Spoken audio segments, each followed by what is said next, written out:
Alaya Rhodes never saw her father as broken. Even if the world did. Damian Rhodes, a scarred black war veteran, was used to stares but not betrayal from a classroom. When a beloved teacher mocks his scars in front of his daughter, silence isn't an option. The next day his old platoon walks into her school, not for revenge but for truth.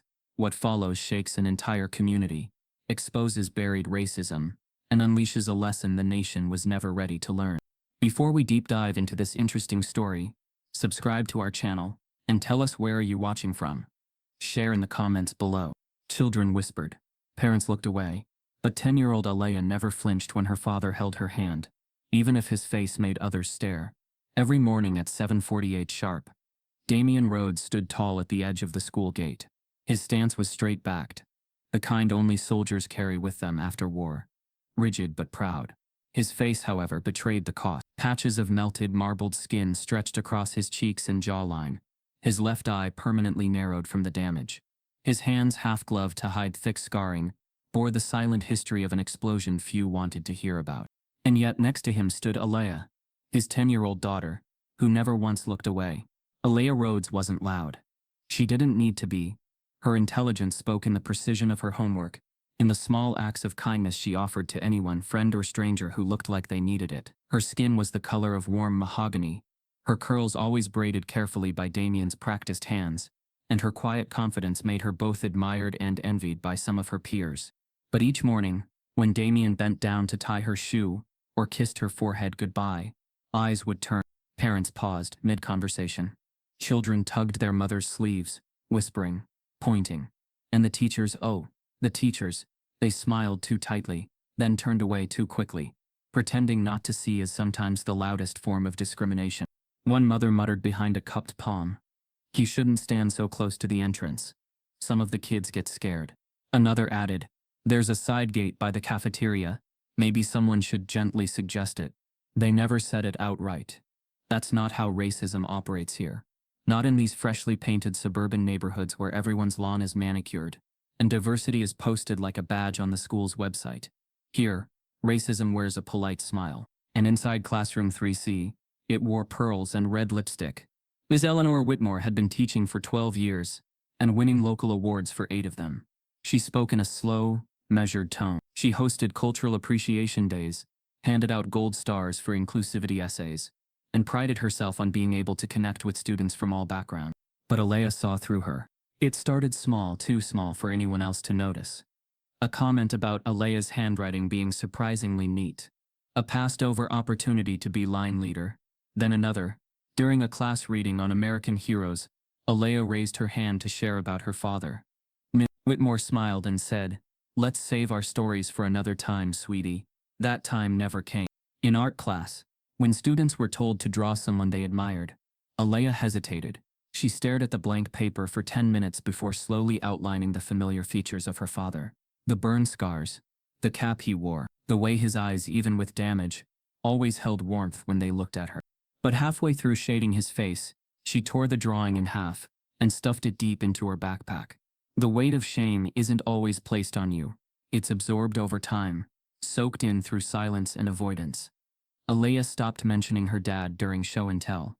She started waiting by the gym doors instead of the main gate, pretending it was more convenient. Her backpack got heavier, not from books but from the tension she carried. Still, Damian never changed. Each morning he came, he waved, smiled through his scars, asked the principal about her weekend, nodded politely at the other parents, even the ones who avoided eye contact like his burns were contagious. At home he never asked why Alaya seemed quieter after school. He simply cooked dinner, listened to her stories, and tucked her in with a kiss on the forehead that lingered just a second longer than before. Then came Friday. The air was warm. Ms. Whitmore had the class working on a personal hero poster assignment.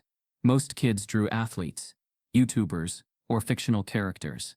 Alaya pulled out a folded sheet from the back of her notebook, the one she'd nearly torn up weeks ago. She began sketching her father again. Carefully this time. Intentionally. The lines flowed quickly, capturing his strong jaw, his army cap, the patch on his sleeve. Her pencil pressed deep when shading the scars. Not to hide them but to honor them. She didn't notice when Miss Whitmore walked up behind her. A pause. Then a scoff, low but not low enough. The classroom fell into a hush. Ms. Whitmore's voice sliced through the silence, laced with that performative humor used to mask cruelty. "Well," she said, eyes scanning the image. "Is that a monster? Or your dad?" A few kids gasped. One boy giggled nervously. Alaya froze. Her pencil dropped. Heat crawled up her cheeks. Her mouth parted slightly, but no words came out. She felt her lungs tighten. The blood in her ears roared louder than any recess bell. Miss Whitmore's smirk faded into a mask of innocence.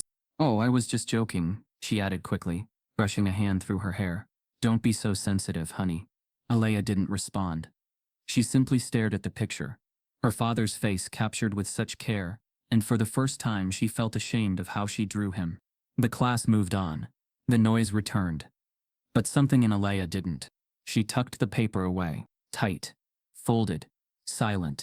But Logan, her usually indifferent classmate, glanced across the table and looked at her differently. Not with pity. Not even with guilt. With discomfort. The kind that says, "I know that wasn't right." After class, Alaya walked home alone. Damien had a doctor's appointment that day. She was relieved. She didn't want him to see the bruise behind her eyes, the one no one else could.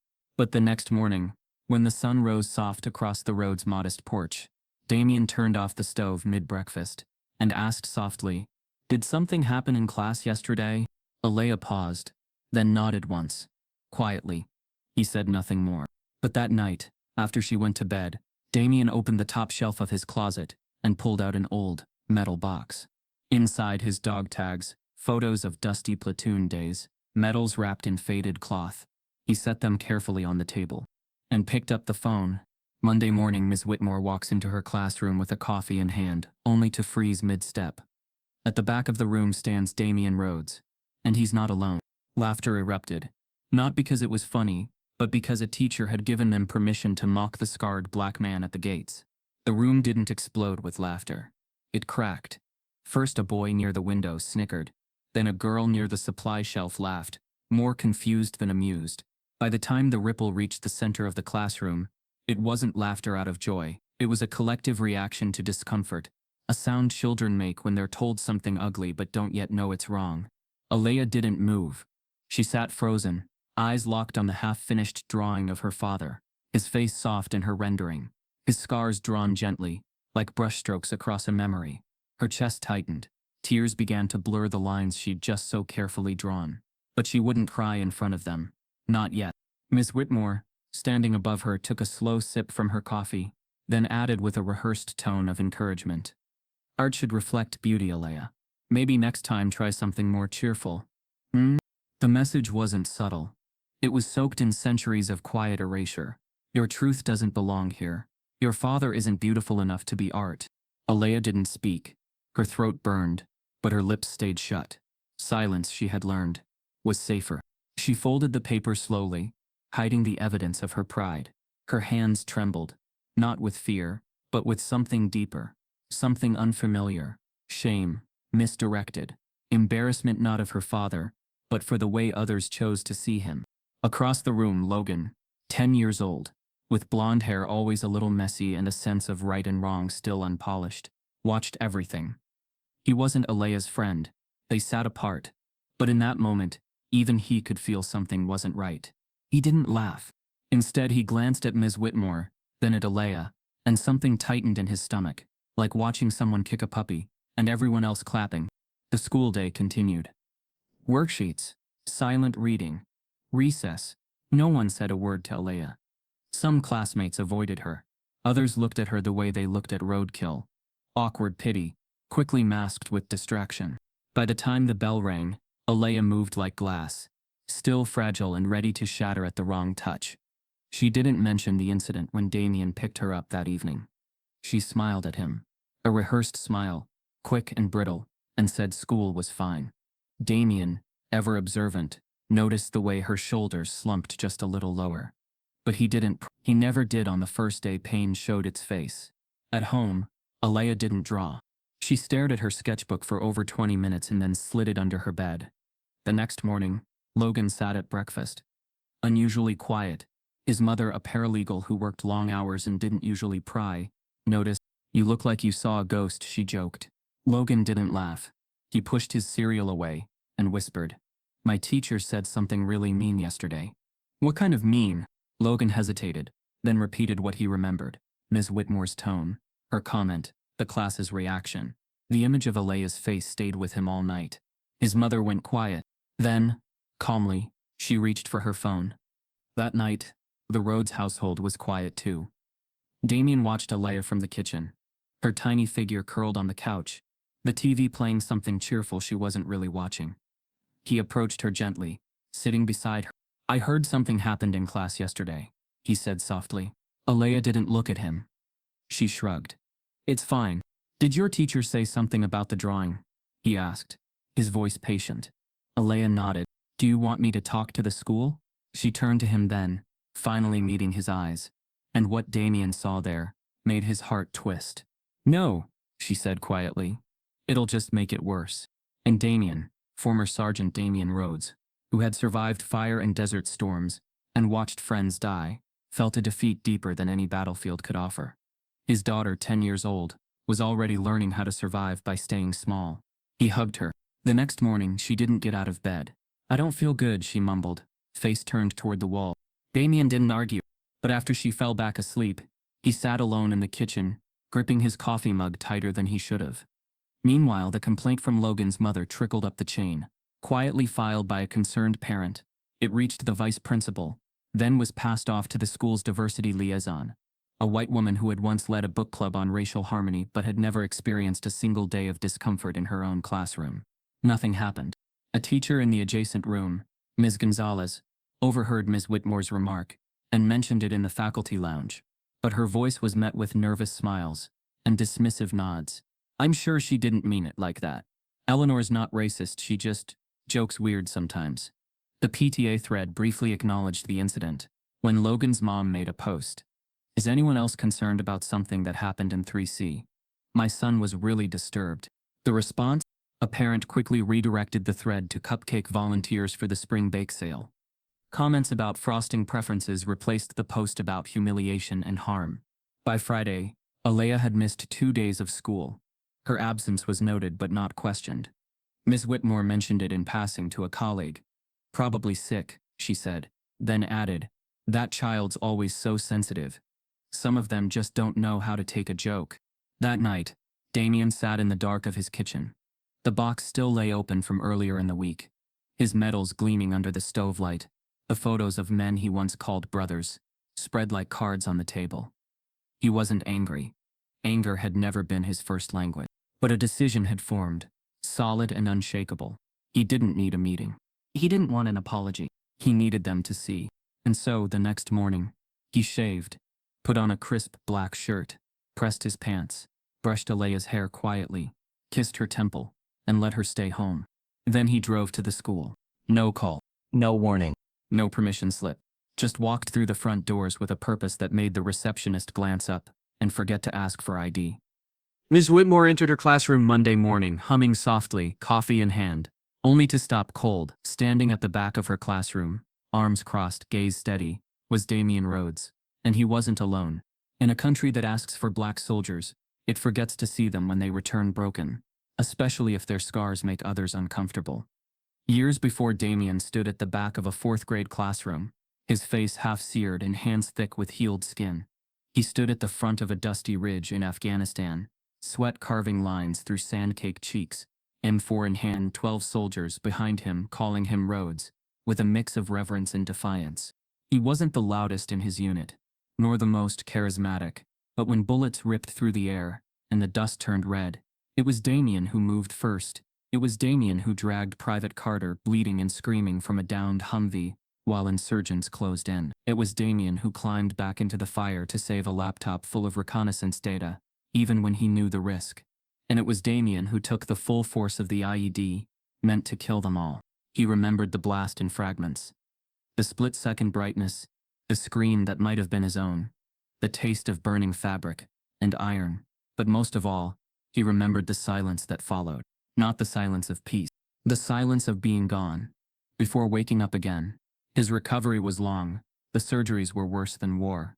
Each time he looked in the mirror, a new piece of himself was unfamiliar. One eye barely opened. His left hand, once skilled at cleaning a rifle blindfolded, now struggled to hold a spoon. Skin grafts, reconstructive work, hours of therapy, but no amount of medical precision could erase what the world saw when it looked at him. A man broken in public. When the army awarded him medals, they did so behind closed doors. Security reasons, they said. When his image appeared in a single military newsletter, they cropped out most of his face. When he applied for jobs post-discharge office work, logistics, even school security interviews, ended as soon as they saw him. He was too much. Too visible. Too uncomfortable. He remembered one hiring manager at a construction firm who shook his hand and asked gently, "Do you think the scars might, scare the crew?" Damien didn't answer. He just walked out. And it wasn't just his scars. It was his skin, too. The way white women clutched their purses tighter around him. The way police slowed when he walked with a hoodie, even in his own neighborhood. The way he got pulled aside in airports without explanation. Burns or not.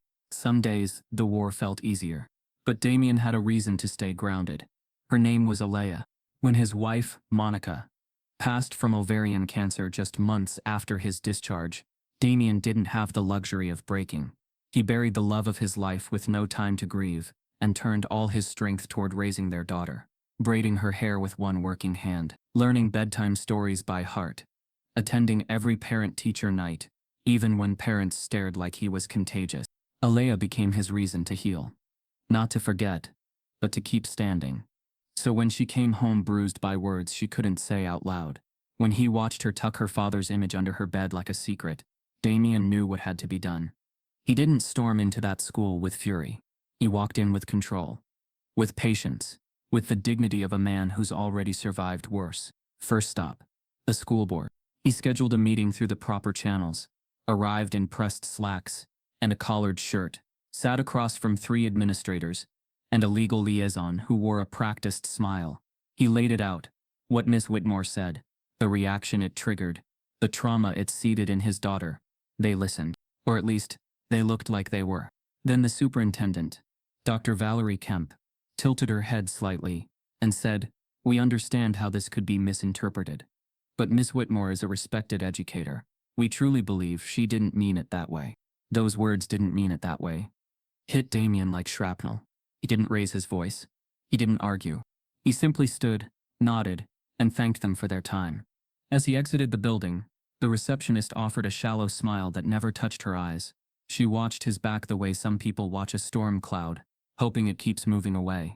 That evening, after Alaya fell asleep with her arms curled around a stuffed bear too small for her now, Damien walked into the garage.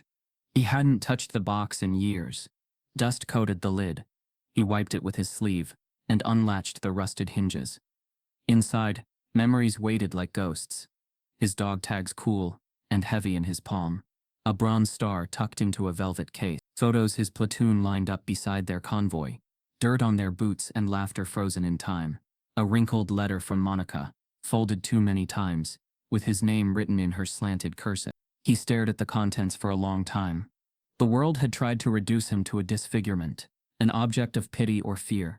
But inside that box lived the truth. And it was time others saw it. Damien reached into the bottom of the box and pulled out a sealed envelope. Inside, contact numbers for men he hadn't spoken to in years. Soldiers, brothers, and the ones who still owed him everything. Some racism wears robes. Others wear cardigans and carry coffee cups. But the impact is just as cruel.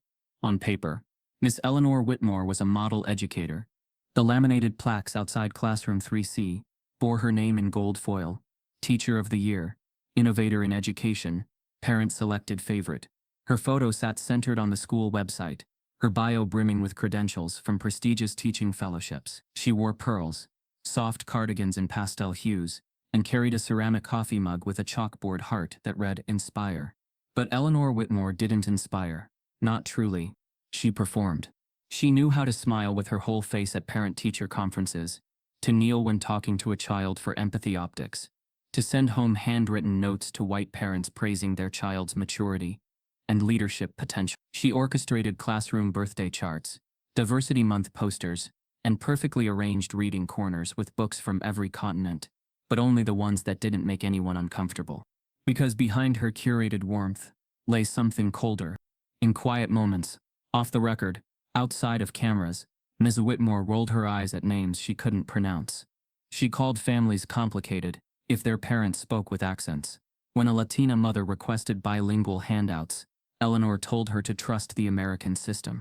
She believed she was fair, so long as fairness didn't involve changing her expectations. When a black student submitted a drawing of a grandmother wearing a head wrap, Ms. Whitmore suggested using more modern hairstyles. When a Muslim student wrote about Ramadan in a cultural journal, she gently redirected them to pick a tradition that more classmates could relate to. She didn't scream. She didn't throw slurs. Her racism was whisper quiet and deeply rooted. In private circles, like the exclusive neighborhood Facebook group for invested parents and educators, Eleanor expressed frustration at the growing lack of standards in schools. She once commented under a post about rezoning, "Not every student is a good fit for a high-performing district, and that's okay." Another time she liked a post that said, "We're watering down our schools just to say we're inclusive." No one publicly challenged her. Why would they? She was polished, poised, and untouchable. Teachers who suspected her bias never spoke up. Miss Jenkins, a new black educator teaching 3rd grade, once brought up a concern about uneven grading. The principal's face stiffened. Later, Jenkins was advised to choose her battles wisely. Others had tried to speak quietly, but in staff meetings, Eleanor controlled the tempo. Her opinions, subtly inserted, often became policy. She was close to the PTA president, friendly with the superintendent's wife, and had taught the principal's daughter just last year. She was, as one colleague put it behind closed doors, a walking resume with teeth. No student had ever publicly challenged her. Until now, Alaya had done nothing but draw her father, and that simple act depicting someone Ms. Whitmore found aesthetically offensive unraveled the illusion. But Eleanor didn't feel guilt. She felt cornered. She replayed the classroom moment in her head for days, reframing it. It was a joke, just a misstep. They're overreacting. That man is intimidating. Honestly, if I were 10, I'd be afraid too. She told herself what many like her tell themselves. Intent matters more than impact. On Monday morning, she arrived to school early. The halls were still quiet. The janitor nodded to her, and she offered her usual chirp of good morning, like nothing had changed. As she reached her classroom, she sipped her coffee, black with 2 sugars, and unlocked the door. The routine was soothing. Desk check, board notes, attendance sheets. She placed a worksheet stack neatly beside the pencils. Then she turned toward the back of the room and dropped her mug. The sound of ceramic shattering on linoleum rang through the empty classroom. There, standing shoulder to shoulder near the back wall, were at least a dozen men, uniformed, silent, immovable, veterans. Some wore dress blues. Others were in formal army green. A few had polished boots. One wore orthopedic shoes with a limp. Their posture was sharp, like they never left the battlefield. Medals gleamed from their chests like silent warnings. Their skin tones varied. Most black, one Latino. A white soldier at the far left who stood rigid, jaw clenched. But every single one of them stared directly at her. Damien stood in front of them, flanked by 2 others. His scarred hand rested on a cane, not for show, but necessity, and his presence filled the room like smoke. Not angry, not loud, but undeniable. Eleanor's throat dried instantly. "What is this?" she stammered, backing up slightly. The veteran closest to the window spoke calm, articulate. "We were invited." "By who?" Damien stepped forward, his voice even. "By justice." Eleanor blinked, tried to regain footing. "You can't just show up here. This is a school." "Yes," Damien interrupted. "A school where my daughter was humiliated." Silence. She glanced toward the hallway, half expecting the principal or a security officer to appear. But no one came. Damien's voice deepened. "We're not here to threaten. We're not here to protest. We're here because silence is no longer safe for our children." The room, still empty of students, felt heavier than any lecture Eleanor had ever given. Another veteran stepped forward, Sergeant Omar Wells. He pulled out a folded photo. It showed a young black man in uniform standing with a boy no older than Alaya. "She drew her hero," Omar said. "You mocked him." Eleanor opened her mouth but said nothing. The floor felt unstable. The windows too open. The uniforms too bright. She tried to find her familiar sense of control, but it slipped through her hands like sand. At that moment, the classroom door creaked open, and the first student walked in, then another, then another. One by one, the children filed into the room, eyes widening at the silent formation of soldiers. And at the back, standing near the door frame, was Alaya. They came not with weapons, but with honor, history, and truth. And they weren't leaving quietly. For a full minute, no one breathed. The children froze in place, backpacks still strapped to their shoulders, shoes squeaking softly on the linoleum floor. The usual hum of morning chatter died in their throats the moment they saw the veterans. These weren't comic book heroes or parade soldiers with brass buttons and flags. These men looked like they'd survived something the textbooks didn't talk about. Something that hadn't ended when the war did. Damien stood tall near the front of the formation, one hand resting gently on Alaya's shoulder. She hadn't said a word since stepping into the room, but she didn't need to. Her posture was straighter, her chin higher. 11 veterans, each of them once a part of Damien's unit, stood behind them in silent formation. Each of them carried something broken. Sergeant Ray Bear Jefferson, built like a wall, with thick dreadlocks streaked in gray, stood with a cane carved from African mahogany. Calvin Reeds, the platoon's sniper, wore sunglasses not for style, but for the damage to his right eye, the pupil unresponsive since Kandahar. Omar Wells, their medic, walked with a subtle limp, a bullet having missed his femoral artery by less than a centimeter. Some wore prosthetics. Others bore deep, burn-pocked skin. Some wounds couldn't be seen at all, but they lived in the stiffness of their backs, the tremble in their fingers, the way they scanned the room like danger could still exist between a whiteboard and a globe. But despite their wounds, every man stood with unmistakable dignity. Ms. Whitmore tried to regain her footing, her fingers twitching toward her desk drawer, likely reaching for her cell phone. "I'm calling security," she muttered. But before she could reach the phone, the classroom door opened again. It was Principal Levin. His eyes widened as they scanned the scene. He looked at Damien, at the veterans, then at Ms. Whitmore, then back again. "Eleanor," he said, his voice even but clipped. "There's no need to escalate anything right now." She opened her mouth to protest, but no words came. Damien took a step forward. He wasn't smiling, but he wasn't angry either. There was something deeper in his tone. Grief, exhaustion, and clarity sharpened by experience. "You sent my daughter home in pieces," he said quietly, his hand tightening slightly on Alaya's shoulder, "for drawing the face that gave her everything, for loving someone who looks like me." The classroom was utterly still. Even the clock seemed quieter. "We bled for this country," Damien continued. "We followed orders. We buried friends. We stitched each other back together with duct tape and grit. And then we came home to find that the battle just changed uniforms." He gestured slowly to the men behind him. "These are my brothers. They didn't come here to intimidate anyone. They came to remind this room, and this school, what service looks like, what courage costs, what judgment silences." Umar stepped forward next, reaching into his coat pocket. He pulled out a dog tag, hanging from a cord. "This belonged to Anthony. He didn't make it back," Omar said. "His daughter was in second grade when he died. Looks just like Alaya." The tag dangled for a moment in the air, catching the classroom light before he placed it on the teacher's desk. Ms. Whitmore's face was pale, her hands folded tightly in front of her. Still, she hadn't said a word to Alaya, not even now. Ray Jefferson cleared his throat. "I was homeless for 3 years after the army. Didn't matter how many medals I had. No one wants to hire a big black man with PTSD and a limp." He turned to face the students. "I used to sleep behind a church. You know why I got off the street? A little girl gave me a peanut butter sandwich. That's it. That little act made me believe I was still seen." He looked down at Alaya, eyes wet. "You see your daddy, little one. Don't stop." Calvin Reeds removed his glasses. The right side of his face was hollowed slightly, the eye foggy and unresponsive. The class collectively winced. "Don't worry," he said softly. "I'm not gonna fall apart. Just thought you should see what uncomfortable really looks like." He stepped forward and placed a folded paper on the desk. A poem, handwritten, titled, "The Day My Eye Stayed Behind." Each man spoke for less than 2 minutes. But the air in the room changed with every story.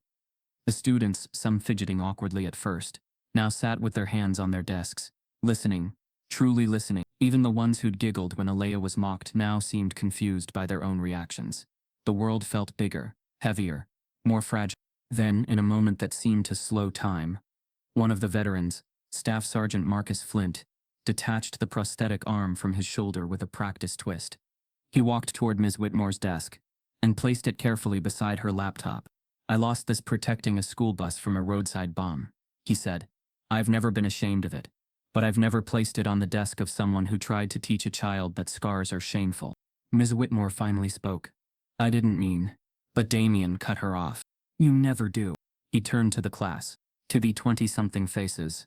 Black, white, brown, freckles and braces, braids and buzz cuts, all staring at him now. Do you know what courage really looks like? He asked. He reached into his pocket and pulled out the drawing Alaya had folded into quarters and hidden. He unfolded it slowly. It was faded now, smudged in places, but the lines were unmistakable. The face, the scars, the strength, the love. Alaya's hand reached up and touched the edge of the paper as he held it out. This, he said, voice breaking just slightly, is what courage looks like. A girl in the back row sniffled. A boy lowered his head. And in the corner of the room, Logan, the classmate who had spoken to his mom, stood up. No one told him to. No one else stood. He just did, and said, I think it's a good drawing. The room shifted again. Something irreversible had happened. But before anyone could process it, the school intercom buzzed to life. Crackling, a voice firm and unfamiliar announced, all staff please report to the main office immediately. District oversight is on site for an urgent faculty meeting. Effective now. Silence almost always favors the oppressor, until veterans decide to speak for the voiceless. The intercom static crackled through the classroom, just seconds after Damien held up the drawing of his scarred, dignified face. The voice that followed, firm, no nonsense, with an unfamiliar authority, drew the attention of every adult in the room. All staff please report to the main office immediately. District oversight is on site for an urgent faculty meeting. Effective now. Principal Levin hesitated. It was the first time in his career he looked truly caught off guard. His shoulders stiffened, eyes darting toward Miss Whitmore, then to Damien, then finally landing on Alaya, who still stood silently beside her father. No one moved. Not a student, not a teacher, not a single one of the 12 men in uniform. Then Sergeant Ray Bear Jefferson, who hadn't spoken since his story about sleeping behind a church, cleared his throat and took a deliberate step forward. His cane tapped the floor twice before he planted himself next to Damien. Before you go deciding what happens next, Jefferson said in a voice that rumbled like distant thunder, we need to make something clear. The room shifted again. Not in volume, no one dared speak, but in gravity. Jefferson nodded to the soldiers behind him. Each man straightened. They didn't raise their voices. They didn't lecture. But one by one they stepped forward and began naming Damien Rhodes. Damien Rhodes saved my life during an ambush in the Korengal Valley, said Calvin Reeds. He pulled me out under fire and refused evac until every man was accounted for. I wouldn't be here if he hadn't taken that blast head on. Omar Wells said next. He stood between me and a roadside bomb. His body took the burn that was meant for mine.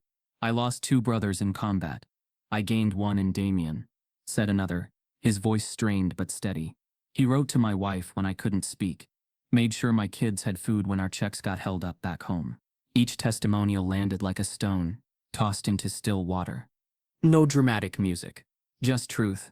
Each man carried his memories like medals, not for show, but for survival.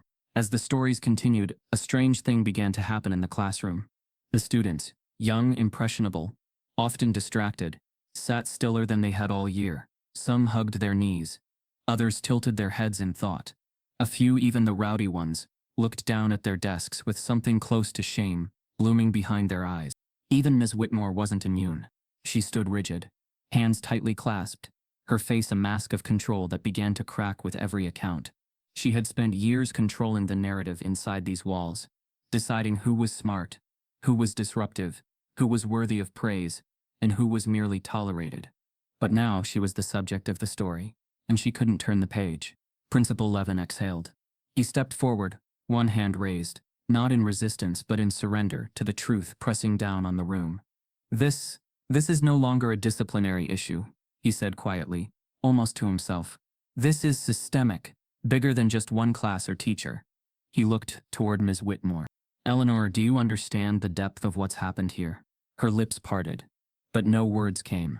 Not I'm sorry, not I was wrong, just silence. The kind that speaks louder than guilt. The kind that shows refusal to change. Levin turned back to the veterans. I think we need to pause the school day. Call parents in. Arrange a proper forum for this discussion. There was a flicker of movement among the soldiers, a tightening of jaws, a shift in weight. Then Sergeant Jefferson planted his cane hard into the floor. No. Levin blinked. Jefferson's voice was calm, but immovable. We happen now. His tone didn't rise. He wasn't yelling. But the authority in his voice left no room for negotiation. He wasn't asking for permission. He was drawing a line. Every time they delay, he said, gesturing toward the hallway beyond, another child learns to swallow their voice. Every time we're asked to wait for the right setting, the wound scabs over without healing. He looked around the room, eyes sharp. The kids are here. The teacher is here. The principal is here. So the lesson starts now. It wasn't a threat. It was a declaration. Damien stepped forward again, and for the first time his voice carried warmth, not anger, not accusation, but clarity and purpose. You asked my daughter to make her art more beautiful, he said, looking directly at Miss Whitmore. But beauty doesn't come from symmetry or skin. It comes from survival. He gently took Alaya's hand. From choosing love when the world gives you hate. From standing when others expect you to bow. That's what we came to show. Alaya squeezed his hand back, her eyes wet but unwavering. Met her teachers, and Ms. Whitmore, for all her carefully maintained grace, blinked rapidly. The students watched, their teacher now the one exposed. It wasn't dramatic, it wasn't loud, but it was undeniable. One of the younger students raised a hand timidly. Can I ask a question? Jefferson nodded. The boy pointed at one of the veterans, an older man with a high and tight haircut and deep creases in his face. What happened to your leg? The man smiled. Not mockingly, not condescendingly. A landmine took it. On a mission meant to rescue civilians. The boy frowned. Did it hurt? He chuckled gently. Yes, but not as much as coming home and being treated like I didn't belong. Silence followed. Then a whisper from another student. That's not fair. No, it's not, Damien said. And that's why we came. Not to shame, but to show you what it means to keep showing up, even when the world looks away. He turned to Principal Levin. We don't need a forum. We need change. Levin swallowed hard. His next move would matter. He nodded slowly. I understand. But before he could continue, Ms. Whitmore stepped forward, eyes locked on Alaya. I have something to say, she said softly. But from the doorway, a district official entered, clipboard in hand. Eleanor Whitmore, she announced. Please come with me immediately. This conversation is no longer yours to lead. Lines drawn in dirt and blood don't disappear when you come home. But history can't be denied either. The moment the district official called Ms. Whitmore's name, her control, once ironclad and untouchable, fractured. The clipboard in the woman's hands might as well have been a verdict. But before Ms. Whitmore could argue, protest, or excuse, the official's gaze shifted to Damien, the veterans, and then to Alaya. This classroom is now under review, she said. I need you all to remain where you are. No statements. Not yet. She escorted Ms. Whitmore out, and the door closed with a soft click. The silence left in her absence wasn't relief. It was something deeper. Respectful. Heavy. Sacred.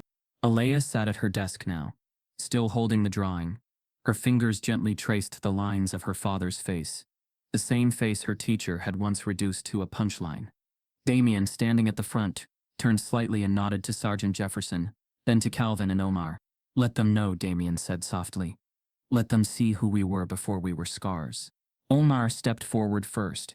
I met Damien at Fort Benning. We were nothing alike. Me, grew up in East Baltimore, foster kid, didn't trust anyone wearing a badge or stripes. He paused, then smiled faintly. Rhodes? This quiet dude, with this calm voice, always fixing his boots like it was a ritual. First day I tried him. Thought he was soft. He glanced back at Damien, eyes full of memory. But during a night drill, I got hit, twisted ankle. Couldn't move fast. Others kept going. Damien turned back, carried me on his back 3 miles through mud and rain. Never said a word, just did it. He looked at the students, locking eyes with Logan, the boy who had once giggled and now sat completely still. Real strength doesn't need to be loud. Then Calvin stepped forward. In Kandahar, I was the eyes. Sniper detail. High pressure, long hours. We worked in shifts. Not all of us liked each other at first. He paused. Especially the white guy. A beat. I say that now. With some of them my closest friends. But at first, it was ugly. Real ugly. Racial slurs whispered over cards. Night jokes. One guy carved Ranger White into his helmet like it was a badge. The students' eyes widened. Some teachers at the back shifted uncomfortably. But Rhodes, Calvin continued. He didn't let it slide. Didn't yell. Didn't fight. He pulled the guy aside. And I'll never forget this. He said, when bullets fly you won't care what color I am. You'll care whether I reach for you. He turned to Alaya. Your dad made a racist man save a black soldier's life 6 months later. And they became brothers. Now it was Jefferson's turn.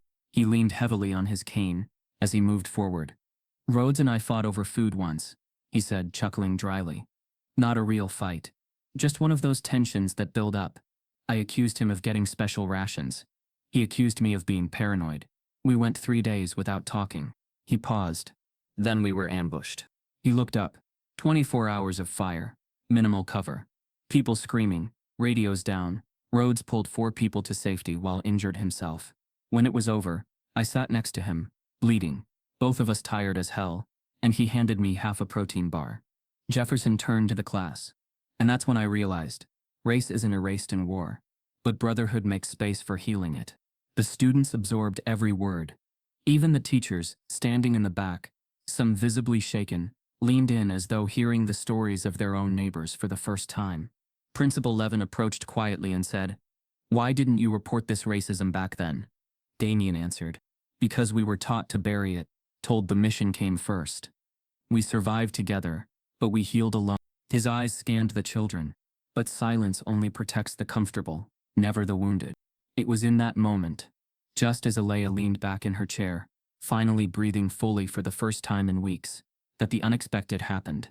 From the back of the line, one of the older veterans, Jeremiah Hawk Thompson, stumbled. His cane slipped. His left knee buckled. He grunted low, as he tried to hold himself up. Jefferson reached him first. "Easy, Hawk. Easy." "I'm fine," Hawk said, but the color in his face drained quickly. The classroom panicked, unsure of what to do. But the veterans moved with trained precision. Calvin and Omar guided him gently to a chair. Damien knelt beside him, his injured hand resting lightly on Hawk's trembling forearm. "You with us?" Damien asked. Hawk nodded slowly. "Yeah, just talking about home. Got me dizzy." Damien glanced up at the class. He hasn't spoken about returning stateside since we landed. First time he told his story was right here. The gravity returned, deeper now. These men had been willing to die in silence. But the classroom, a place built for multiplication tables and spelling tests, had become a sanctuary where truth could finally surface. Jeremiah sat, recovering, while a water bottle was passed to him. The students watched every motion. Some looked shaken, some concerned. A few now saw their world differently. The war, once abstract, had faces. The pain, once distant, had presence. Damien stood slowly. "These stories are pain. They're not here to make you sad. They're here to teach you that every person you pass carries a history." He nodded toward his daughter. "Sometimes the person with the biggest scars is carrying the most love." He turned to Principal Levin.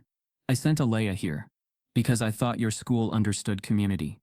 Levin looked ashamed. "We failed her." Damien didn't answer. He didn't need to. The silence, thick with honesty, said enough. Then, just as the tension reached its quietest point, there was a knock on the door. Not hurried, not angry, just measured. The district official stepped back in, this time with 2 people behind her. One wore a suit, the other, a uniform. The suited man spoke first. "We need to speak with Mr. Rhodes and his unit privately." The woman in uniform added, "You're not in trouble, but the superintendent wants to hear everything you've just told this classroom." Damien exchanged a look with Alaya, then with the men behind him. As they turned to exit, the students watching in stunned silence, Alaya noticed something tucked into her backpack, an envelope. She pulled it out, confused. Inside was a photo of her father's platoon, signed by someone she didn't know. Scribbled on the back were 4 words, "They never told you." The physical wounds faded only if society allowed, but scars don't disappear behind classroom walls.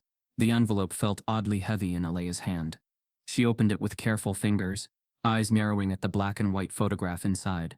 12 men, dusty boots, arms slung over each other's shoulders, smiles cracked wide under the weight of a war they hadn't yet finished fighting. Her father stood near the center, before the explosion, before the cane, before the school gates enforced silence. But it was the words on the back that made her chest tighten. They never told you. She didn't understand what it meant. Not yet. But she would. Across the room, Damien and the veterans were preparing to leave for the superintendent's office when the classroom door closed again, quietly, intentionally. Jefferson lingered, looking back toward the class. He adjusted his cane and turned to Principal Levin. "You asked us earlier why we didn't report the racism back then," he said. Levin nodded solemnly. Jefferson inhaled, then gestured toward Omar, who stepped forward with a subtle shake of the head, like he hadn't intended to speak again, but had no choice now. "I tried," Omar said. "When I got back home." His eyes weren't fixed on anyone, just somewhere between memory and pain.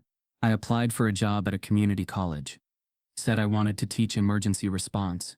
Had the qualifications, combat medic experience, letters of recommendation." He gave a faint smile. "The woman interviewing me told me I'd be a distraction to the students. Said they needed someone who looked more polished." He tapped the side of his face where a scar ran from his ear to his jaw. "That's when I realized. They don't mind our service. They just don't want the reminders." Students watched him, rapt. Even Logan leaned forward, elbows on the desk. Jefferson took a slow breath. "I had it worse," he said. "I tried to visit a school, talk to some kids. A teacher said she'd welcome me. But when I walked in, the principal pulled her aside and said having me speak might trigger certain parents." Jefferson's voice dropped lower. "The only thing I ever triggered was a tourniquet." Principal Levin shifted in place, visibly uncomfortable. "I was pulled over once," Jefferson continued, 3 months after returning home. VA stickers on the car, license clean. Cop said I was swerving, but I hadn't been drinking. Told me to step out."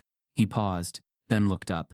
"I stepped out, with my limp, my cane, my black skin." The room chilled. Alaya squeezed Damien's hand tightly. His fingers curled around hers, without a word. Jefferson didn't blink. "They pinned me, searched my car, called for backup.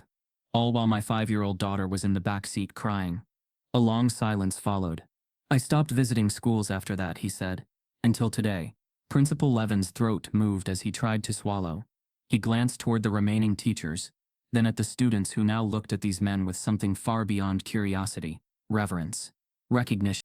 Mrs. Whitmore wasn't in the room anymore, but her presence lingered like the echo of a mistake. Omar looked toward the whiteboard, then back at the group. "You all think we were broken by war," he said. "We weren't." His voice was steady now. "We were broken by coming back to a country that salutes you in uniform, but flinches when you walk into a classroom." Jefferson nodded. "We don't wear capes. We don't need statues. But don't ask us to disappear."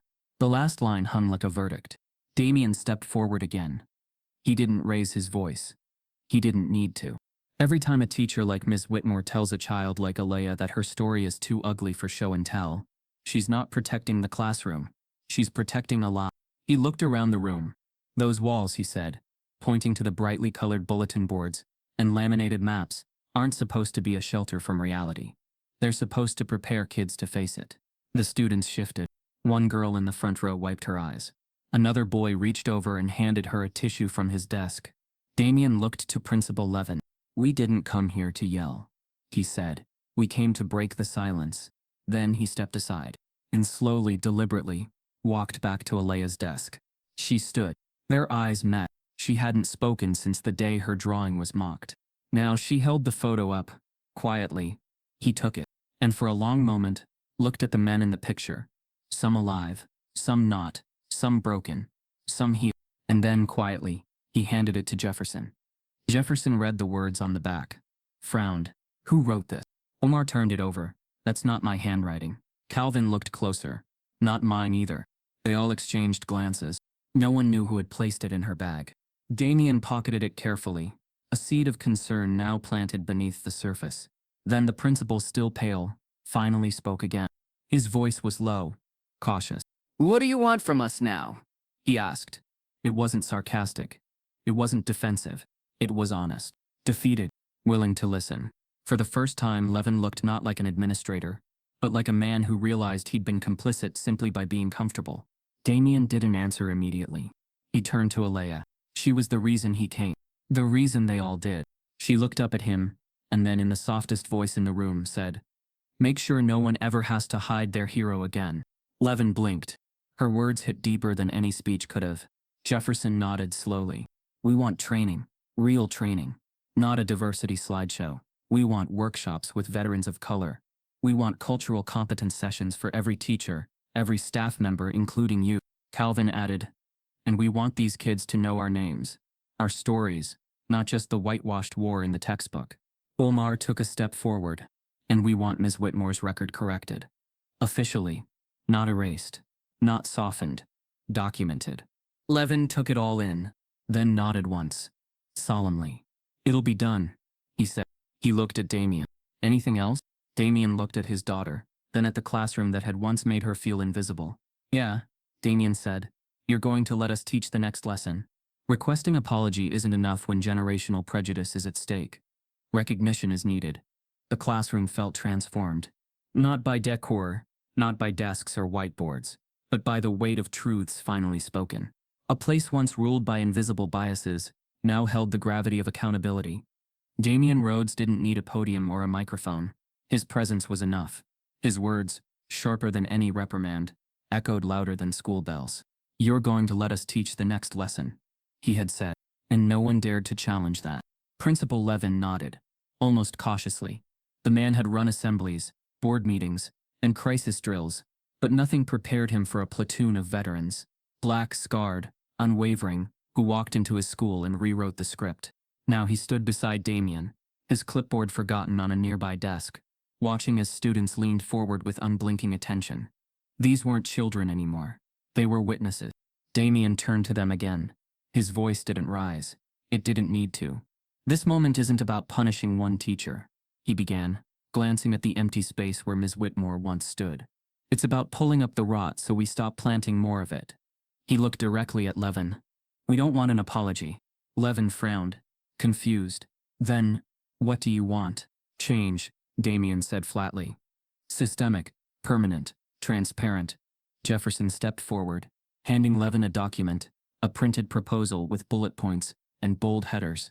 "We wrote this 3 nights ago," Jefferson explained. "After Alaya told her dad what happened, we weren't just going to show up. We came with demands." Levin opened the folder. His eyebrows rose. "Anti-bias training." Jefferson read aloud. "Mandatory. For all faculty, staff, administration. Annual workshops led by veterans of color," Omar added. "So people understand the human stories behind the uniforms."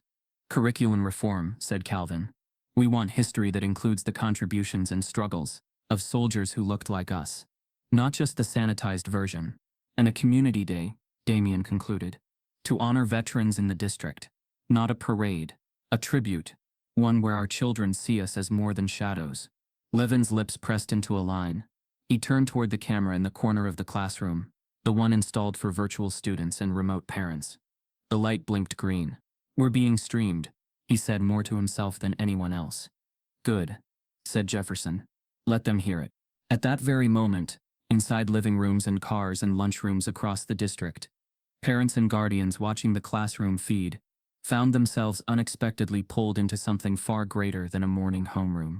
On one screen, a father who had survived fire was defending the dignity of his daughter with unwavering grace.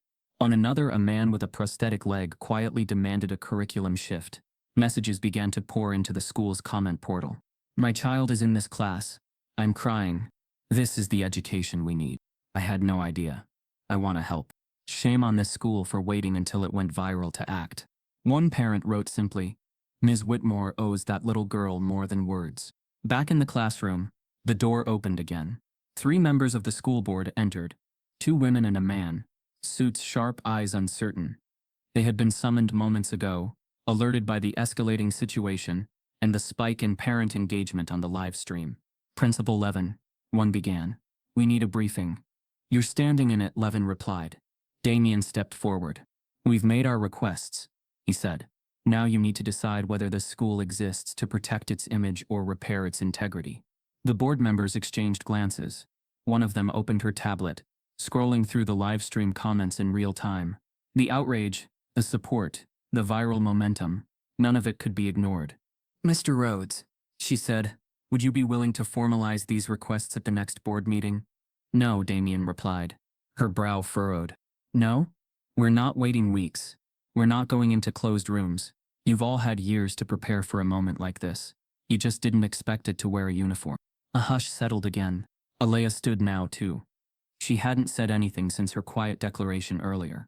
But now she looked around the room, eyes scanning every adult like she was trying to figure out who was really listening, and who still wasn't. The board hesitated. Then the woman with the tablet finally sighed. "You're right," she said. "This shouldn't be postponed." She looked around. "Where is Ms. Whitmore?" Principal Levin gestured toward the door. "Pulled out earlier. District intervention." There was a pause. Then, almost like a cue in a stage play, the door opened again. Ms. Whitmore stood at the threshold. Her posture was softer now. Shoulders slightly hunched. Her hands no longer folded, but dangling at her sides. No coffee cup, no cardigan, just the faint remnants of a once infallible facade. She stepped inside slowly, eyes down. The classroom stilled again. The board turned to her. "Ms. Whitmore," said the suited man. "You've heard the allegations. Do you have anything to say?" Her voice, when it came, was strained. "I didn't mean to cause harm," she said. No one replied. She looked toward Alaya. "I was trying to be light. I didn't think." "You didn't have to," Damien cut in. "That's the problem. You never had to think. Alaya had to feel everything you refused to." Ms. Whitmore's mouth closed, then opened again. "I'd like to apologize," she said, now looking at Alaya. "If I made you feel—" But Alaya interrupted, her voice unexpectedly clear. "You didn't make me feel. You told me how to feel." A breath hitched in the room. Ms. Whitmore blinked fast. "I'm sorry," she whispered. Damien studied her. Jefferson stepped in. "A lot of folks are sorry when they're caught. What matters is what you do next." Then he looked at the board. "What are you going to do next?" Another pause. Then the suited woman nodded slowly. "We'll adopt the proposals, effective immediately. Pending documentation and review, of course. But this will be official within the month." "And Ms. Whitmore?" Jefferson asked. The room turned. Ms. Whitmore's face paled. "We will conduct a formal investigation," the man replied. "If there is evidence of pattern behavior, disciplinary action will follow up to and including dismissal." Ms. Whitmore didn't argue. She only nodded, quietly, accepting for the first time that her reputation might not survive this. But before the moment could settle, the classroom intercom buzzed again. A new voice, different from before, crackled over the speaker. This one was younger. "Excuse me," it said. "We've received a message from Mr. Rhodes, delivered to the front desk." Damien frowned. "A message?" he repeated. The voice continued. "It's a visitor. Says he served with you, but isn't listed in your platoon files." Damien's expression changed. His voice dropped. "That's not possible," he said. "Everyone else is accounted for." The door opened again, and in walked a man Damien hadn't seen since the day of the explosion. But he wasn't in uniform. He was in a suit, and he was holding a government ID. When privilege shelters ignorance, truth can be seismic. Ms. Whitmore's breath trembled in her chest. Her once calm presence now wavered beneath the weight of public accountability. Her cardigan was gone. Her polished voice cracked, and her eyes, wide and exposed, no longer held the practiced precision of a woman who always had the last word. The classroom was no longer hers. Not after what had been said. Not after what had been seen. Alaya had just spoken, her words clean, direct, unflinching. "You didn't make me feel. You told me how to feel." It silenced everyone more completely than shouting ever could. Ms. Whitmore stood there, face tight with shame, and a quiet internal war. Around her the school board remained still. The veterans' arms crossed or resting on their canes, waited. Principal Levin avoided eye contact. Students whispered softly, shifting in their chairs, sensing the moment was historic without quite knowing why. She cleared her throat. "I want to be clear," she said softly, her voice still trembling. "What I said to Alaya was wrong. It was cruel.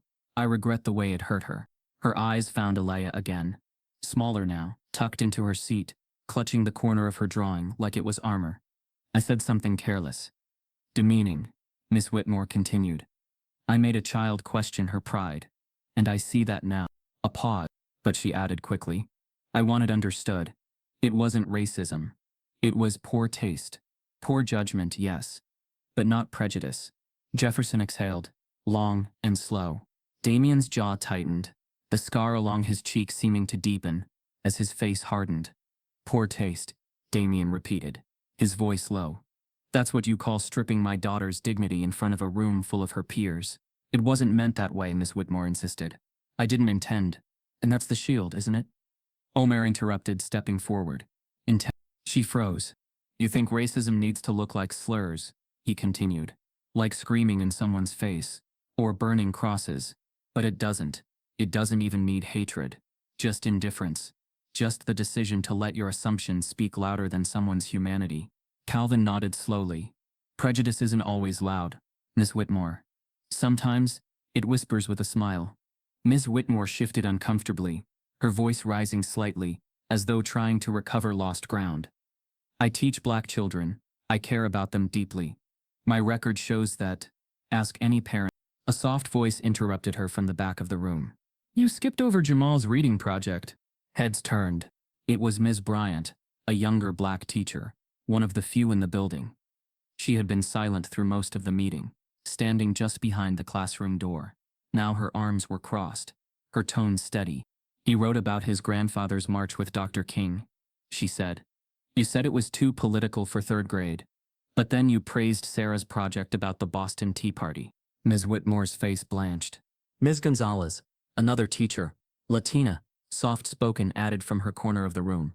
You told me once that parents of color don't show up because they don't value education. I've never forgotten that. Another silence fell.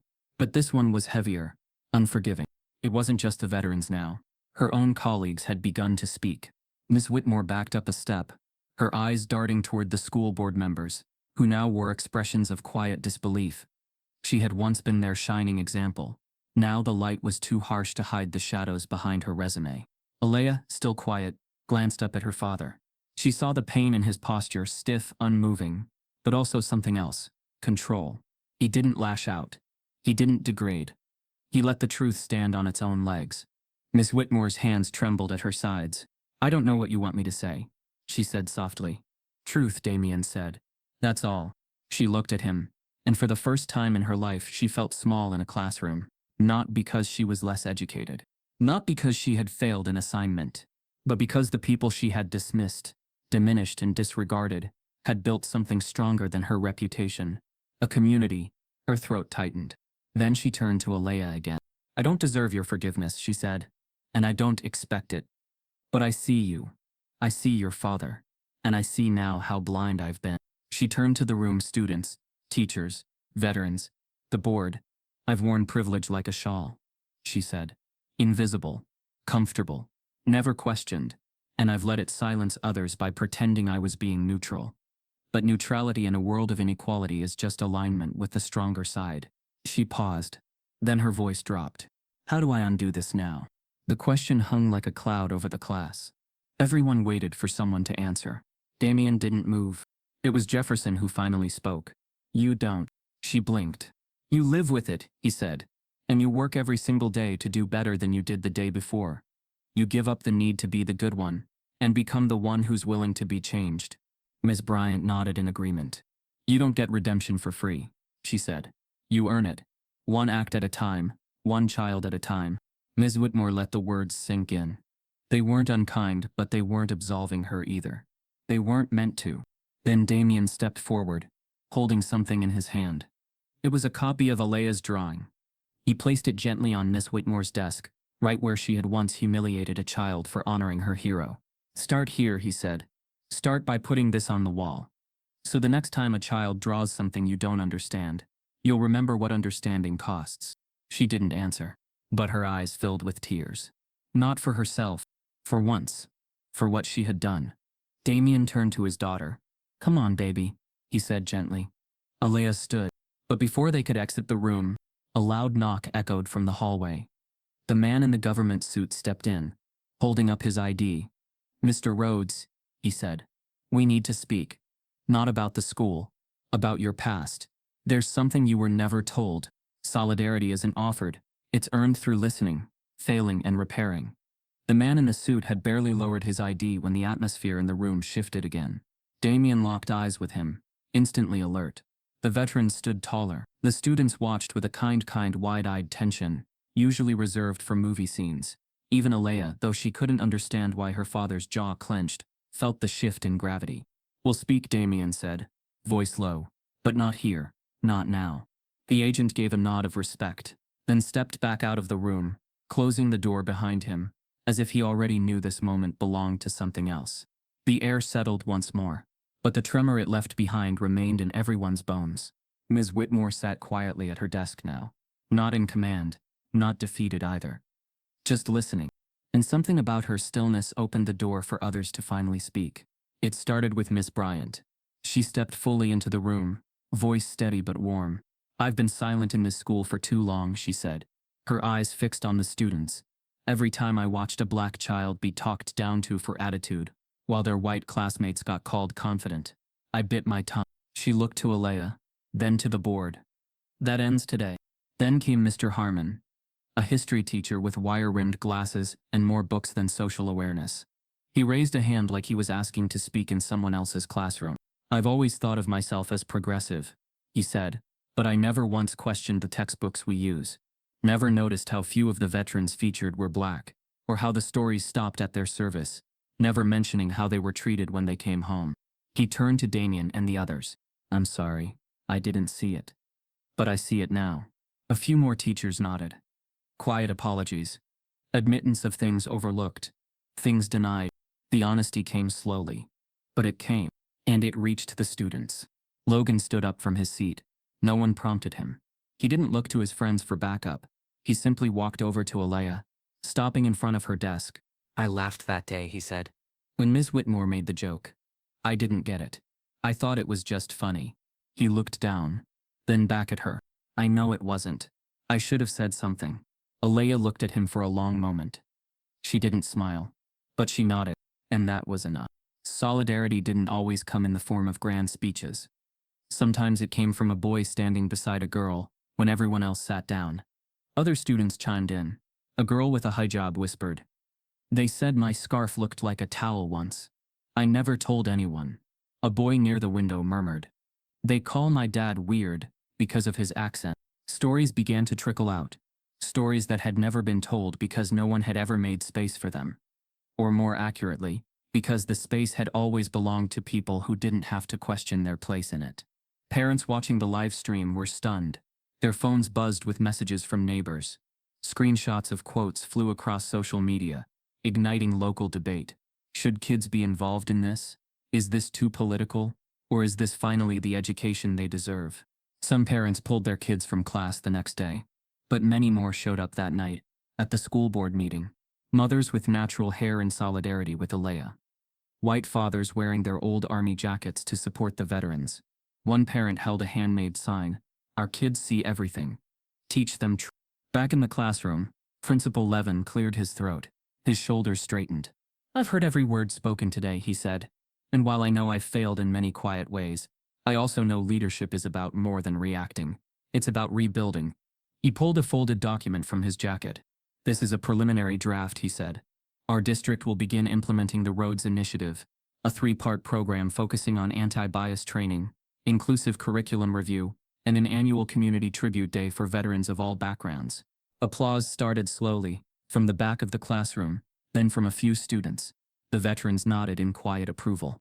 Damien crossed his arms, listening. But Levin added, "I understand this doesn't erase what happened. It's a start, and if there's anything else you need from us." "I do," Damien said, stepping forward. The applause faded. All eyes turned to him again. "I appreciate the initiative," he said, "and it's a strong step, but it's not enough." The board looked nervous again. The teachers froze. Even Alaya tilted her head. Damien continued, "I want this story taught, in this school, as part of the curriculum. Not just as a scandal, but as a case study in silence, survival, and what happens when good people look away." He looked around. "Our children deserve to see what justice in motion looks like. They deserve to see that the system can evolve, because of them." Jefferson nodded. "That's how you make change stick. Not with policy, with people remembering what woke them up." Levin looked at the board. They exchanged nods. It's unorthodox, one board member admitted. But so was this entire day. Another added, let's make it happen. There was a quiet swell of agreement. Teachers, veterans, students nodding. Alaya turned to her father. Does that mean our story's going in a book? Damien smiled gently. Maybe not a book yet, but it starts here. But just as the atmosphere began to settle, as unity began to form in the cracks once filled with fear, the door reopened. The government man re-entered. This time, his expression was tighter, more urgent. Mr. Rhodes, he said again. Now, please. Damien turned. I told you. I know, the man said, lowering his voice. But this isn't about you. It's about someone you left behind. Damien froze. The classroom stilled. What do you mean? The man reached into his coat and pulled out a photo, a satellite image, and a birth certificate. He handed it to Damien. Alaya leaned forward, trying to read it. Her father's expression darkened, eyes wide, jaw clenching. The paper shook in Damien's hand as he whispered, This can't be real. At the bottom of the certificate, one name stood out, listed under father's name, next to a date and place Damien had long buried in the desert. Real community reckoning happens in public spaces, not brushed away in private meetings. The photo in Damien's hand still trembled slightly when the government man stepped back into the hallway. The birth certificate was official, the name haunting. Alaya's wide eyes searched her father's face for clarity, but he couldn't offer it. Not yet. Not with the entire class watching. Not with the storm already forming in the streets beyond these walls. There was no going back now. The moment had outgrown the school. By the time Damien and the veterans left the classroom that day, a parent had already clipped the live stream footage and uploaded it with the caption, Veterans confront racist teacher live at school. You need to see this. The video had less than 20 views when it first hit the feed. 6 hours later, it had over 3 million. It wasn't just the emotion, the stillness in Damien's voice, the way each veteran shared his pain like a thread being woven into a larger truth. It was the truth itself, raw, unedited, impossible to look away from. The image of Staff Sergeant Marcus Flint placing his prosthetic arm on Miss Whitmore's desk became a symbol almost overnight. Screenshots were shared. TikToks were made with captions like, This is how you teach without a chalkboard. And by morning the hashtags began trending. Justice in the classroom. Scars speak too. Rhodes is real. The PTA, already overwhelmed with emails and phone calls, held an emergency open session in the gymnasium. Rows of chairs filled within minutes. Some parents arrived in their military uniforms, others with protest signs. One woman brought her young son dressed as a soldier and handed Alaya a bouquet of sunflowers in front of everyone. Alaya didn't cry, but she held on to those flowers the rest of the night. Inside the PTA meeting, microphones buzzed and tempers flared. Some parents demanded Ms. Whitmore be immediately fired. Others argued she deserved a chance to learn. But the most powerful voices came from those who had been quiet for years. Black parents, immigrant parents, veterans of color, who stepped up to the mic for the first time. My son came home and asked if his daddy was scary, said one woman, because his teacher said war changes people in bad ways. My husband has PTSD. He's not broken. He's surviving. Another father spoke slowly. I've never been to a PTA meeting before. I didn't think I'd be welcome. But this classroom was my story too. The superintendent sat in the front row, notebook open, nodding along. The board had no choice but to issue a public statement within 20. We commit to transparency, repair and deep institutional review. We have failed veterans of color. We will not fail again. But the conversation wasn't confined to school grounds. Local news picked up the story by that weekend. The broadcast aired the now viral video, alongside a panel of retired educators and military advocates. One clip played over and over, Alaya's voice saying softly, You didn't make me feel. You told me how to feel. It resonated across generations. In the center of town, a former homeschool teacher named Patricia Monroe, known for her quiet activism and Sunday letters to the editor, wrote an op-ed titled, The Scars That Taught My Classroom. She wrote, In 30 years of homeschooling, I've taught every kind of history, but none of them were as honest as what I saw on that classroom live stream.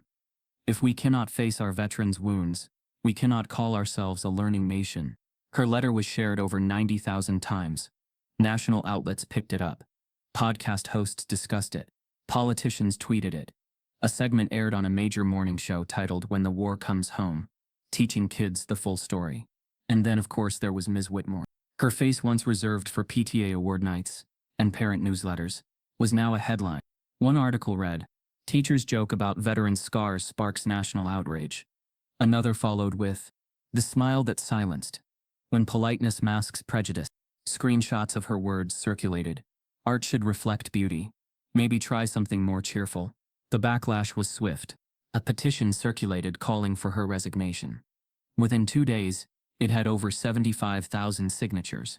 Whitmore's defenders tried to argue for due process, but every time they spoke, someone reposted the clip of her standing silently while 12 veterans shared their trauma. The footage had become evidence. But for Alaya, the attention wasn't a badge of pride. It was a mirror reflecting what her father had long warned her about. When you speak truth, people will listen. But they'll also stare. At home, she stayed close to Damien. Every knock on the door made her flinch slightly. Every vibration of her father's phone felt like a spark. They weren't used to this kind of attention. Damien declined national interviews. He turned down a 6-figure book deal. Jefferson, on the other hand, agreed to speak on a panel at a local university. Calvin went back to his quiet life. Omar started working with a local youth mentorship group. They didn't want fame. They wanted change. And change, slowly, began to arrive. The district approved the roads initiative in full.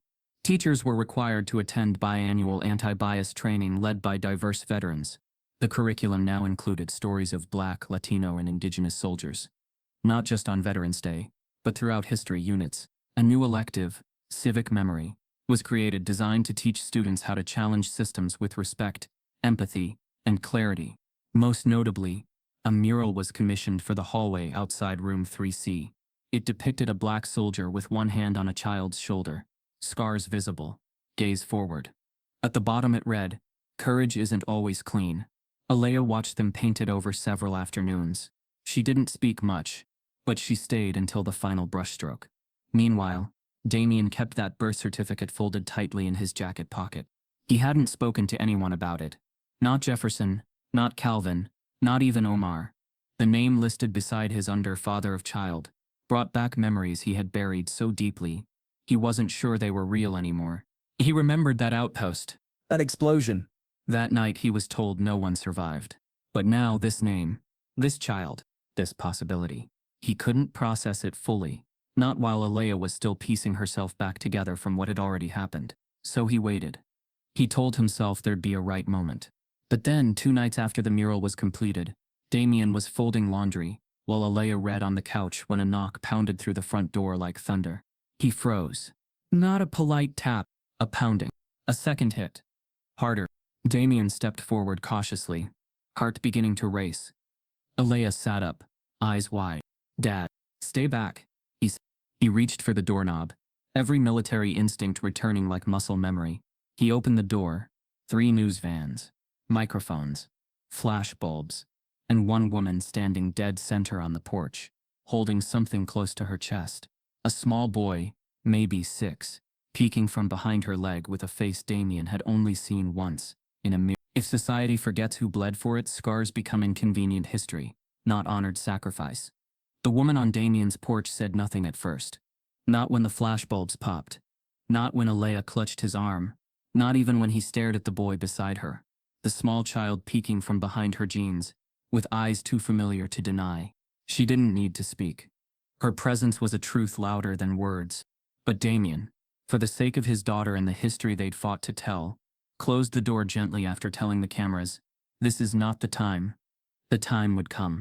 But first, there was a classroom waiting to be rewritten.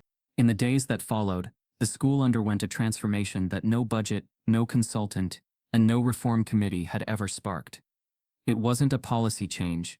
It was a cultural shift. It began in room 2F, with Mr. Donovan, the school's lone history teacher and longtime Civil War reenactor, who stood before his 7th grade class with something different in his hands, the Rhodes Initiative. "I've been teaching war for 20 years, he said, holding up a worn copy of the U.S. history textbook, "but not once have I told the full story of who fought it." He placed the textbook down and lifted a new binder. "This is our new unit. It's called Service in Silence, Veterans You Were Never Taught About." The students leaned forward. One page held a photo of Calvin Reed's, another Omar Wells. There was a section titled The Scar Behind the Medal Damien Rhodes, with a black and white image of Damien standing beside Alaya. At the bottom of each page was a QR code linking to oral histories recorded by the veterans themselves. Honest, unflinching, and layered in context. But the curriculum didn't stay on paper.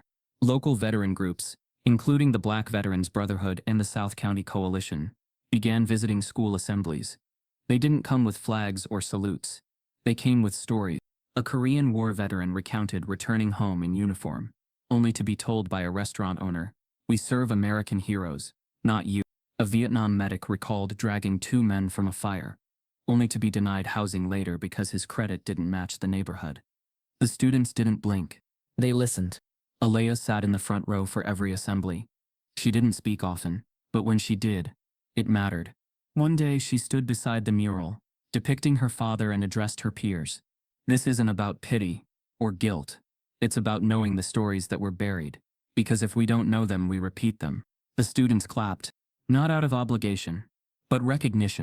Then came the murals, painted by 5th and 6th graders along the school's south corridor. The walls bloomed with faces of veterans. Black, brown, scarred, proud. Next to each face was a word chosen by the class.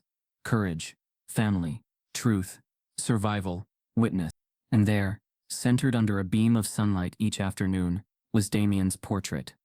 One side of his face drawn in fire-colored swirls, the other in cool, grounding tones. His eyes steady, his uniform tattered but whole. The mural became more than art. It became memory. But not everyone embraced the new direction. When Ms. Whitmore returned to school grounds 2 weeks later, after mandatory suspension and cultural competency sessions, she didn't expect applause. But she hadn't expected the resistance either. She walked the halls like a visitor now, not a fixture. Her former classroom had a new co-teacher. Her photo had been quietly removed from the school website. Students didn't whisper behind her anymore. They simply looked away. Still, she tried. She walked into the teacher's lounge one afternoon and found Miss Bryant preparing slides for the new unit. Slides about systemic neglect of veterans of color, about how classroom gatekeeping affected generational understanding. "I'd like to help," Miss Whitmore said softly, "with the new curriculum." Miss Bryant looked at her, and for a moment, said nothing. "Then it's not about you anymore. Eleanor, you can support, but you don't get to lead this." Ms. Whitmore nodded. She didn't cry. She had done enough of that in private. She just walked back to the office, her steps quieter than before. But the weight of truth hadn't finished pressing against the building's walls. That Friday, before the scheduled interview to consider Ms. Whitmore's return to partial teaching duties, a figure arrived in the lobby. He was tall, broad-shouldered, his face partly hidden by a flat-brimmed veteran cap. He held no paperwork, only a folded photo. The receptionist asked, "May I help you?" He said simply, "I'm here for Eleanor Whitmore. Do you have an appointment?" "No, but I have a name." He placed the photo on the counter. The receptionist frowned. The man tapped it once. "She called me a threat to children. In this very school." In 2014, silent. Behind him stood another man, leaner, walking with a limp. He wore an army field jacket from the 90s, patches faded, eyes sharp. "She told my daughter to draw someone more American when she painted me in my uniform," he added. The receptionist swallowed. "I'll alert the board." The men didn't raise their voices. They didn't carry signs. But when the board entered, and Ms. Whitmore stood at the other end of the hallway, she saw them, and she remembered. They weren't strangers. They were her former students' parents. Men she had brushed past at conferences. Men she'd asked to wait outside classrooms. Men whose stories she'd rewritten in her silence. Now they were here, not to rage, but to remind that history isn't made by what's taught. It's made by what's refused. Ms. Whitmore took a step forward, unsure whether to speak, but before she could open her mouth, the lean veteran reached into his coat and pulled out something small, aged paper, water-stained. He handed it to the board and said, "Your district signed this in 1986. Promised to include us. Then forgot." At the bottom of the page, the last signature read, "Superintendent W. Levin." A single moment of reversal can redefine character, when apology transforms into action. For the first time in her 23-year career, Ms. Eleanor Whitmore did not begin her day with a warm smile or the gentle hum of a morning routine. No lesson plans, No carefully stacked folders, no confident stroll through the halls. Instead, she entered the school library, holding a clipboard with trembling fingers, shadowed not by colleagues, but by veterans. The district had agreed at the urging of the Rhodes Initiative to make all anti-bias training public and experiential. No more PowerPoints behind closed doors. If transformation was going to be real, it had to be seen. Ms. Whitmore was the first volunteer and the first test case. Each morning, a rotating team of alumni and veterans accompanied her into different parts of the school. Not as guards, not as babysitters, but as observers, witnesses to a journey she would now walk openly. Her training sessions weren't lectures, they were conversations, uncomfortable ones. In a circle of students and parents, she began by reading aloud from anonymous notes submitted after the incident, with Alaya. Comments ranged from stinging to sobering. You made my son believe scars are scary. My daughter stopped raising her hand because you never picked her. I thought you were one of the good ones. Ms. Whitmore didn't defend herself. She didn't cry. She listened. And when she finally spoke, it wasn't in the voice of a teacher, but that of a woman unlearning her own narrative. I spent years thinking I was neutral, she said. But neutrality, when privilege is at play, is a disguise for harm. I hurt my students without ever shouting. That's the hardest part. That I didn't even notice. Parents shifted in their seats. Students leaned forward. Omar, seated nearby, nodded once. Jefferson remained silent, arms crossed, not out of bitterness but caution. Watching for truth, not performance. Whitmore began to share her own history.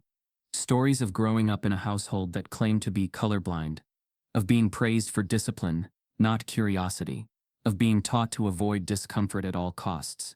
I thought I was protecting children, she admitted, but really I was protecting myself. These sessions became weekly fixtures. Soon teachers began to join, not by mandate, by choice. At one session, Miss Gonzalez shared a memory of being corrected for teaching Spanish words too often. Another teacher confessed that they had once told a student his name was too difficult to pronounce. Could he use a nickname? Miss Whitmore did not dominate the room. She created space for others to speak. And slowly, reputations began to shift, not from villain to hero, but from avoidance to ownership. In the cafeteria one afternoon, Alaya sat with 3 classmates, Logan among them. They watched from a distance as Miss Whitmore sat with a group of parents discussing racial bias in school hiring. You think she's really changed? Logan asked. Alaya didn't answer right away. She was watching too. She's doing the work, she finally said. That's more than most. Not forgiveness. Not yet. But recognition. And that mattered. Damien came to the school less often now. But on the days he did, he stood in the back during sessions, observing, his arms no longer folded, his face no longer hardened. Once, as Whitmore finished a workshop on microaggressions in the classroom, she caught sight of him. Their eyes met. He gave her the smallest nod. Not approval, but acknowledgement. A major news outlet had caught wind of the school's transformation. Unlike the viral video that sparked outrage, this coverage focused on something slower, deeper. What it means to confront harm and build again. The article was titled, From Silence to Center Stage, How a School Faced Its Wounds and Chose to Teach Them. Photos accompanied it. Alaya beside the mural, Miss Whitmore sitting across from veterans, Jefferson and Omar walking with a group of 5th graders during a recess mentorship session. The piece ended with a quote from Damien. Accountability isn't punishment.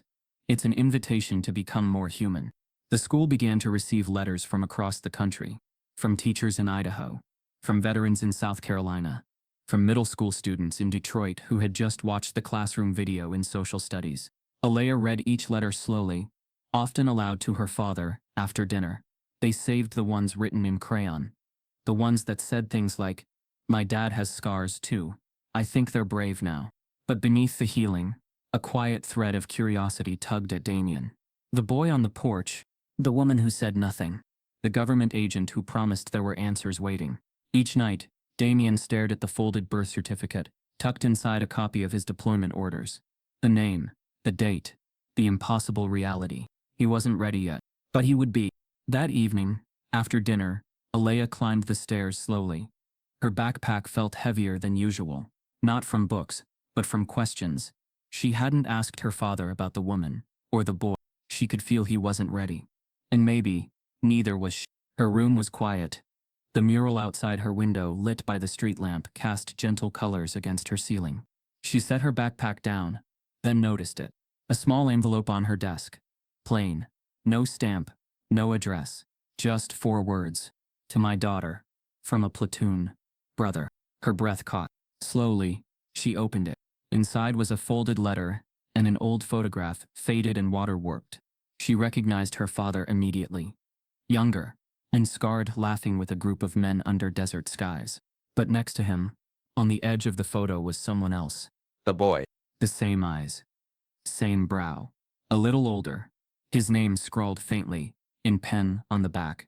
Ezekiel. Alaya's fingers gripped the paper tighter. She turned to the letter. It read, Alaya, there are some stories your father hasn't told. Not because he doesn't love you, but because some wounds don't speak easily. Ezekiel is part of his past, and maybe now part of yours. Be gentle with him. Be brave for him. You know how to do that. I've seen it. CR. Calvin reads. The sniper. Her father's friend. The signature was firm. Real. Alaya stared out her window, heart pounding. Across the street, the boy Ezekiel stood beside the woman again. But this time, he held something in his hand too. A sketchbook. The same kind Alaya once used to draw a face the world tried to shame. Racism taught, racism unlearned. This is how a scarred veteran teaches a nation. Alaya sat at her school desk, the envelope trembling in her palm. One corner lifted as she opened the letter from Calvin. Signed C. Inside she found carefully arranged photographs. Damien, in uniform, shaking hands with students. Calvin guiding her arm to show her how to draw his portrait. Omar with a group of girls building wooden birdhouses. Alongside every photo was a note. Moments of teaching, bridging, mentoring. Under one image of Ms. Whitmore sitting quietly in a student circle, attached was the text, even walls learn. She let the photos unfold slowly, absorbing not just the images but the meaning. Each snapshot was proof. Her father's legacy extended far beyond suffering. It shaped truth.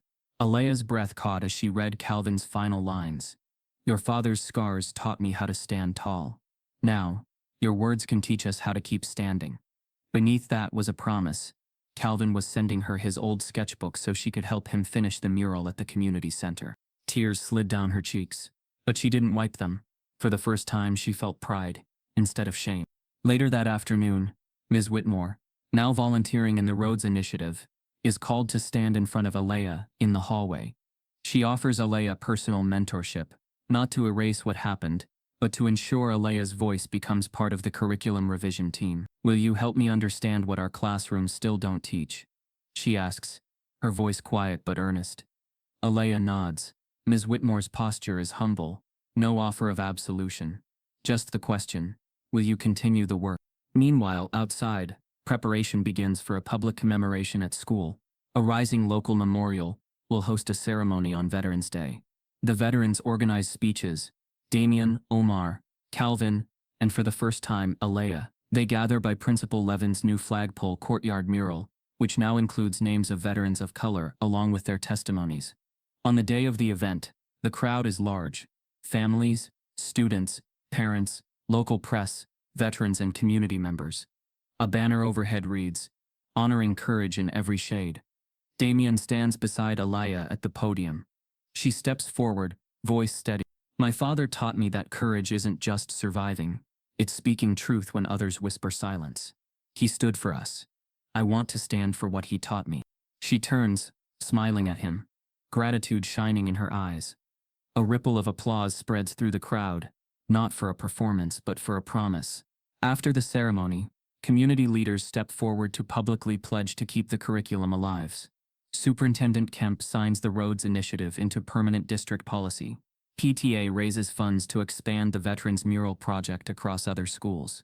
Teachers volunteer to host listening circles for students to share stories of courage. Even Ms. Whitmore joins them, standing near the mural, helping display small plaques the students made. My hero taught me truth. She doesn't speak to Alaya at the ceremony, but her presence is a quiet testament to accountability in action.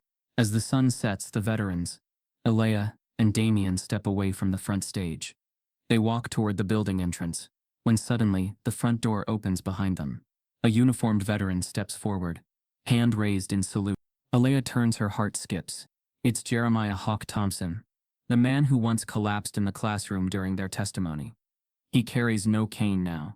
His face is relaxed. A small pin in his jacket shaped like a compass. He salutes Damien. Damien returns it, respectful, steady. In that moment, Alaya realizes, this story isn't over. Legacy isn't static, it evolves. The veteran's voice, low but ringing across the courtyard, says, the mission's changed since we left the field. He extends a folded letter to Damien. Your daughter gets the first look, then we grow from there. If this story moved you, don't let it stop here.